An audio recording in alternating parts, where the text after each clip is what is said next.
Adekemi was born and raised in a small town, humble town off the outskirts of the city. She was the daughter of a seamstress and a fisherman, growing up in a modest home where love and hard work were valued more than wealth. Though they weren't rich, her parents instilled in her the importance of kindness, gratitude, and humility. Despite her humble beginnings, Fadekemi's beauty was undeniable. Smooth dark skin, large expressive eyes, and a grace that made heads turn wherever she went. But what made her even more admired was her warm heart. She was loved by many, except by those who envied her. Amina, on the other hand, was from the city. She had grown up surrounded by wealth and privilege, but always felt overshadowed. Despite being from a wealthy background, she hated that people seemed to admire Fadekemi more than her. Over time, this admiration turned into silent resentment. Jide came from one of the wealthiest families in the country. He was the son of a renowned businessman, a man who owned estates, industries, and a chain of international hotels. But Jide wasn't like most rich men. He was humble, well-mannered, and determined to carve out his own destiny outside of his father's wealth. Fadekemi and Jide met at a charity event hosted by a mutual friend. Fadekemi, always eager to help, was volunteering as an usher when Jide accidentally bumped into her. Jide laughing. I'm sorry, I wasn't looking. Fadekemi smiling. No harm done. Are you lost? Jide grinning. I must be. But maybe I'm exactly where I'm supposed to be. They talked for hours that night. Unlike many women he had met, Fadekemi wasn't impressed by his wealth or his family name. She treated him like any other man, and that fascinated him. From that day on, their love grew. Jide would drive out of the city just to see her, sitting by the river where her father fished.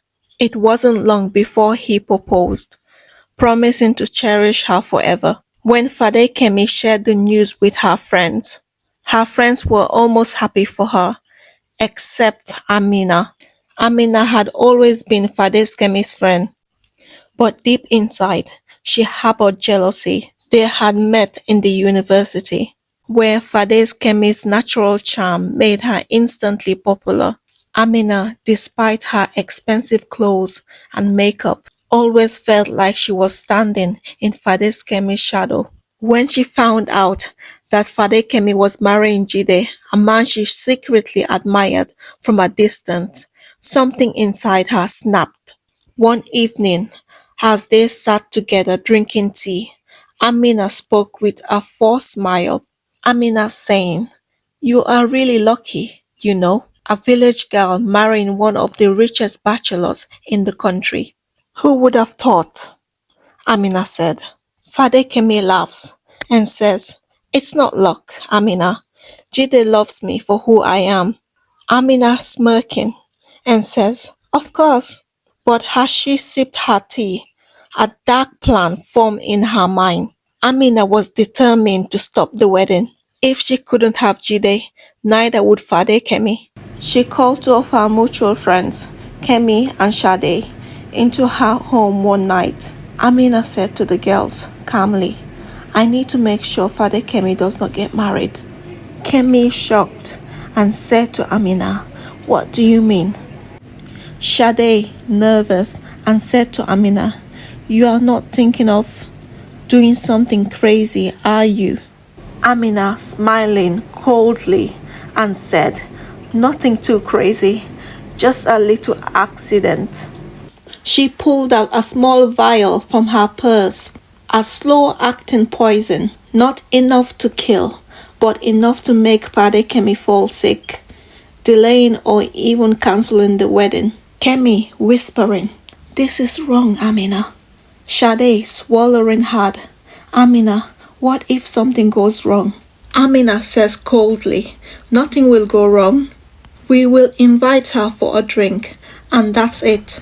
The next evening, Amina invited Father Kemi over for a casual get-together at her home. The atmosphere was warm, filled with laughter and nostalgia, the perfect setup. Amina prepared Father Kemi's drink with steady hands, stirring the poison in carefully. She was about to serve it when her mother, Mama Amina, walked in unexpectedly. Mama Amina frowning and says, "Amina, I forgot my purse." "Oh, you girls are having some drinks." Amina panicked and said, "Mama, wait." But before she could stop her, Mama Amina picked up the poison drink and took a long sip. Mama Amina blinked and then clutched at her stomach. Then she collapsed. Amina screaming, "Mama! Mama! Mama!" Kemi and Shade jumped from their seats in horror. Father Kemi rushed to Mama Amina's side. Kemi says, "Call an ambulance." Shade, on the other hand, kept asking, "What happened?" But Amina was frozen. The cup fell from her hands as she realized what she had done. Her own mother had drank the poison meant for Father Kemi. Within minutes, Mama Amina was gone. Couple of weeks passed. The funeral was a quiet, painful affair. Amina, once proud and arrogant, was now a broken woman. She had not only lost her mother, but had also exposed her wickedness to everyone. Father Kemi, devastated but forgiving, came to pay her respects.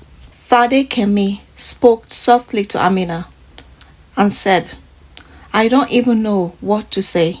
Amina whispers, "It should have been you."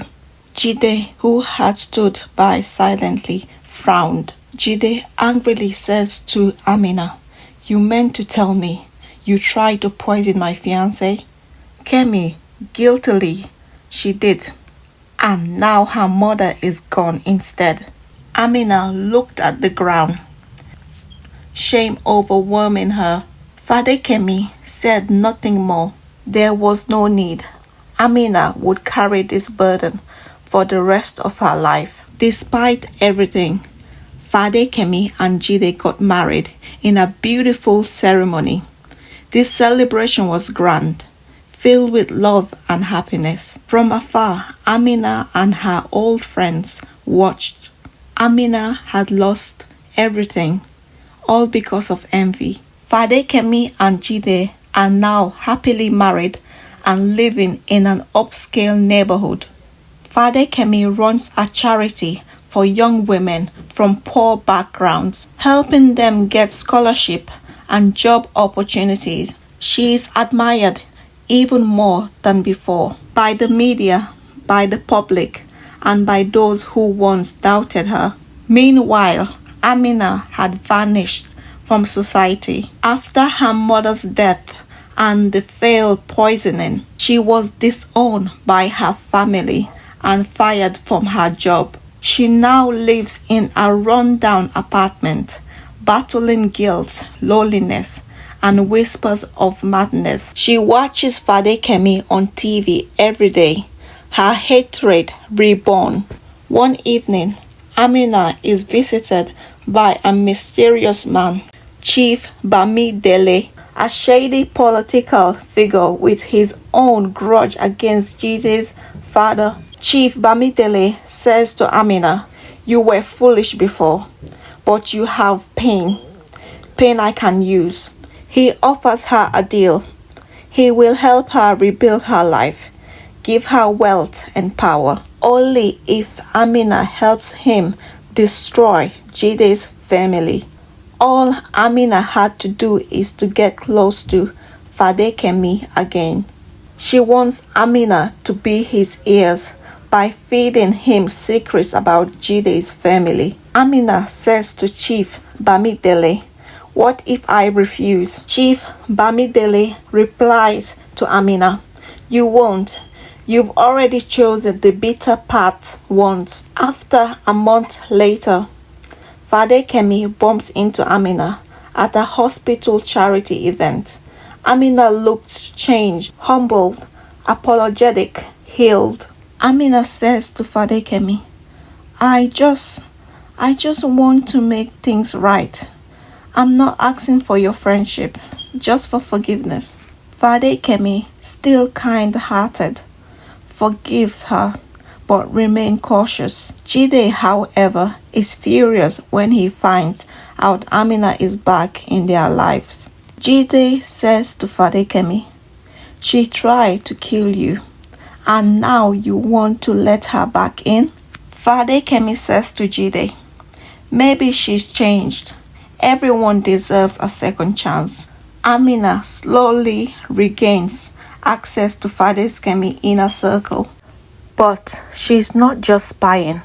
Part of her genuinely envies the peace Fadekemi has, and part of her wants it for herself.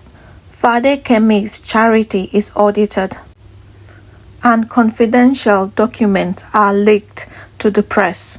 Rumors swirl that she is misusing funds, even though she is innocent. Her reputation begins to crumble. Jide says to Fadekemi, someone betrayed you. Fadekemi, confused, and says, but who? Meanwhile, Chief Bamidele watches from the shadows, satisfied. Amina starts feeling guilty again. She didn't expect Fadekemi to treat her with such kindness. Fadekemi even gives her a job as a junior coordinator in her charity. One night, Amina finds Fadekemi crying in her office. Fadekemi says to Amina, I don't understand. I did everything right. Why is this happening? Amina can barely look at her in the eyes. Later, Chief Bamidele pressures her for more intel, but Amina refuses. Amina says to Chief Bamidele, I'm done. I won't be your pawn anymore. Chief Bamidele threatens to release a video of their original deal. Chief Bamidele's men leak the footage of Amina confessing to working with him. The scandal explodes. Fadekemi confronts Amina one last time. Fadekemi says to Amina, was all this fake? The tears, the apology. Amina, teary-eyed, I meant every word, until he reminded me how empty I was. Jide says to Amina, get out and don't ever come near us again. With legal help and public support, Fadekemi clears her name. The charity survives. Her marriage survives. Amina flees, but this time there is no hatred in her, only regret. Fadekemi speaks at a charity event. She says, envy is poison, but forgiveness is healing. And I've seen both, and I chose peace. Meanwhile, Amina is seen teaching at a small rural school under a new name, far away. She has nothing left, but maybe for the first time she has peace. Thank you for watching this episode of African Folk Tales. Make sure you subscribe and hit that like button and share this video. Thank you for watching. See you next time.